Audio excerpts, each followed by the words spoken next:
কটা বাজে না? 2:33। দেখো বন্ধুরা, রাত 2:33 বাজে। হয়তো মুখে বললে তোমরা বিশ্বাস করতে না, তাই আরেকটা মোবাইল দিয়ে টাইম দেখালাম। এখন ভাবছি আমি রুটি। কেন ভাবছি না, আমার ছেলে ভোর 4:30টায় বেরোবে, তার 6টার মধ্যে অফিসে জয়েন করতে হবে। তা এই যে কাজগুলো, এই কাজগুলো কোনো পুরুষের কাছে মূল্য নেই। কেন বলো তো? পুরুষরা কথায় বলে, কথায় বলে তোমাদের আর কি কাজ, কাজের মধ্যে দুই, খাই আর শুই।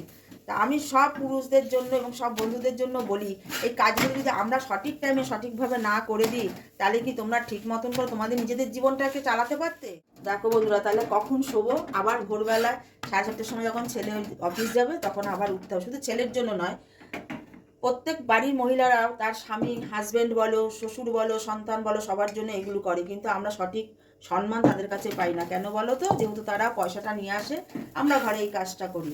আমি সব পুরুষের কাছে এটাই একটা বলার, যে আমাদের ব্যঙ্গ না করে আমাদের কাজটাকে সম্মান দাও। আমরা সঠিকভাবে কাজ না করলে তোমরাও কিন্তু ঠিক মতন করে তোমাদের নিজেদের জীবনটাকে পরিচালনা করতে পারবে না। ব্যতিক্রম দু একজন মহিলা হতে পারে, কিন্তু সবাই কিন্তু ঘরের সন্তানের শান্তি ভালোবাসার জন্য নিজেদের সব কিছু বিসর্জন দেয়।